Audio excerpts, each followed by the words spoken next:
लालू परिवार में जिस तरह का संकट आप देख रहे हैं, क्योंकि रोहिणी आचार्य ने सबको अनफॉलो कर दिया, तेज प्रताप यादव घर से निकल गए, उसके बारे में आप क्या देखते हैं? आरजेडी जो बड़ी पार्टी देखिए, उसका भविष्य आप क्या देखते हैं?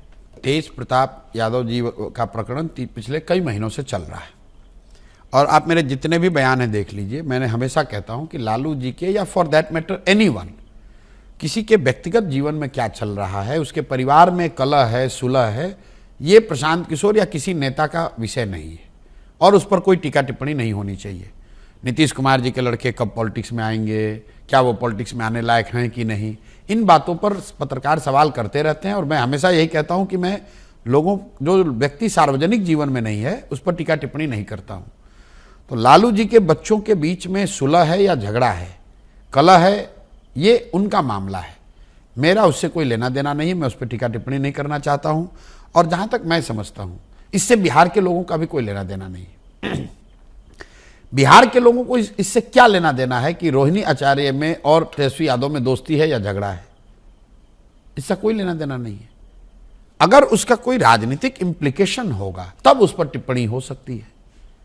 पर नौमी फेल का सीएम बनने का राजनीतिक इंप्लीकेशन है, इसलिए बोल रहे हैं। बिल्कुल है। तो आप क्या बिल्कुल है जी, बिल्कुल है। इसलिए नहीं कि वो नौवीं फेल है जी, मैंने बार बार इस चीज को क्लियर किया है। किसी का 9वीं फेल 7वीं फेल होना उसको बेवकूफ नहीं बताता है।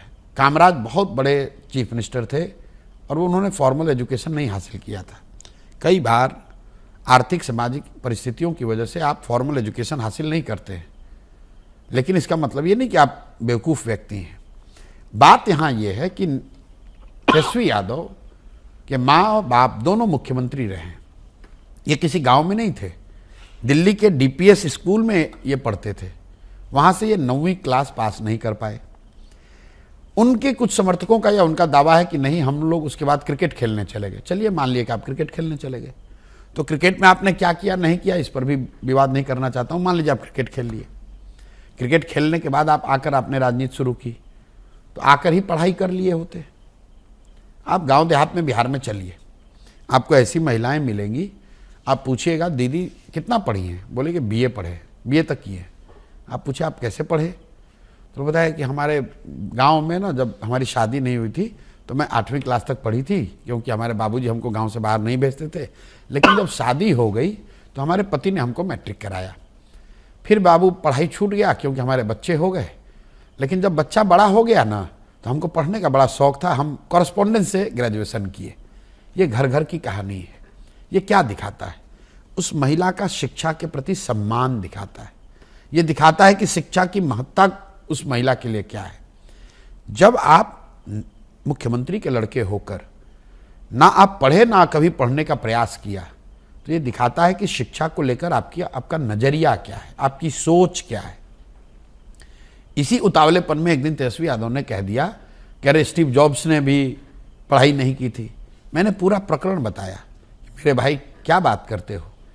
स्टीव जॉब्स ने फॉर्मल उस क्लास से अपने आप को ड्रॉप किया जहां का फीस बहुत था, और वो उनके माँ बाप जो थे वो बायोलॉजिकल पेरेंट्स नहीं थे, वो एडॉप्टेड सन थे।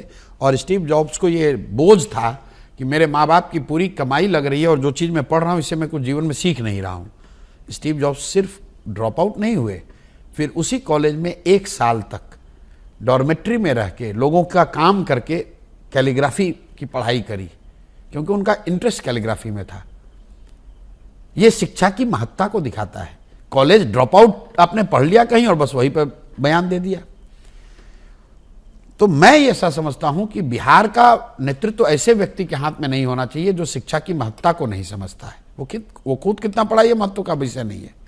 और देखिए अभी 4-5 दिन पहले आपने देखा होगा वीडियो में, तेजस्वी यादव कलम फेंक रहे हैं, अपने आप को बता रहे हैं कि मैं शिक्षा के प्रति जागरूक हूं।